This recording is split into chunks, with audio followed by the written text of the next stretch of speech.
You run a successful Amazon store, a Shopify store, Google ads that convert, none of it transfers to China. Not partially, not with adjustments. China operates behind the Great Firewall. The government maintains a system that blocks Google, Facebook, Instagram, YouTube, WhatsApp, and most Western platforms entirely. Over 95% of Chinese internet users rely exclusively on domestic platforms for search, social media, messaging, and shopping. Your SEO equity, your ad spend, your YouTube channel, they reach zero Chinese consumers. China is not a new market for your existing strategy. It is a completely separated digital universe. Amazon entered China in 2004. They invested heavily for 15 years, and in 2019, they shut down their domestic marketplace with approximately of 1% market share. Amazon is one of the best run e-commerce companies in the world. So what exactly happened? 4 things. Their interface looked bare. Chinese consumers expect rich visual product pages with embedded video and live streaming and not bullet points. They accept credit cards in a market that already moved to mobile payments. Their logistics didn't match the same-day delivery JD had built, and their transactional model couldn't compete with Tmall's entertainment commerce experience. Amazon didn't fail from bad execution. They failed by transplanting a Western model into a market that had already built something better. In most Western markets, e-commerce runs on credit cards. China skipped that step entirely. Alipay and WeChat Pay together replaced credit cards before most Chinese consumers ever had one. Mobile payment penetration in China exceeds 95%, and these aren't apps people download. They are embedded in platforms consumers use dozens of times a day, paying for groceries, splitting a restaurant bill, buying online, sending money to family, all through the same interface. Western payment gateways don't integrate with these systems. A Shopify store that accepts Visa and MasterCard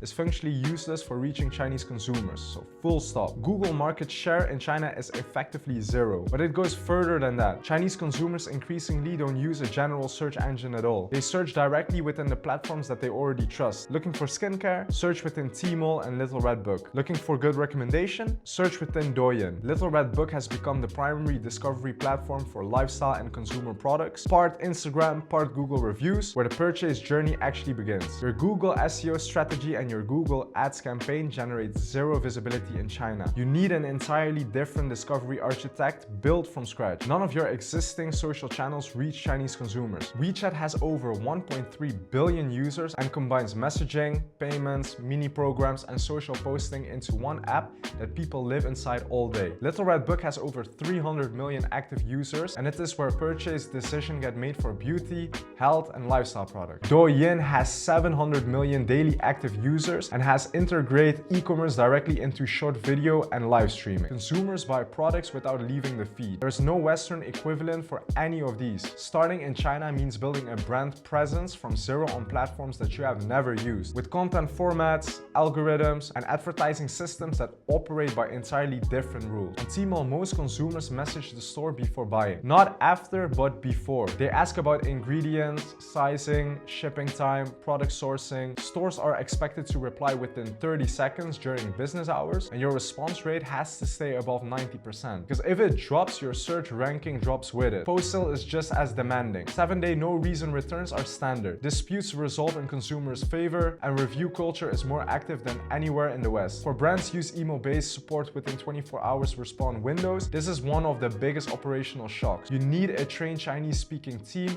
extended hours, 7 days a week. Bottom line, China is not another market that you can add to your international rollout. It requires separate platforms, separate payment integration, separate marketing channels, separate content, all in Chinese, all operating by local rules. This is why most Western brands work with local partners. The infrastructure gap is too wide to bridge with a team that doesn't have China-specific experience. But here's what also is true. The infrastructure exists. Tmall Global was specifically designed for foreign brands to enter China without a Chinese entity. The ecosystem of Tmall partners, logistic providers, and local agencies makes it possible to operate from day one if you approach it correctly.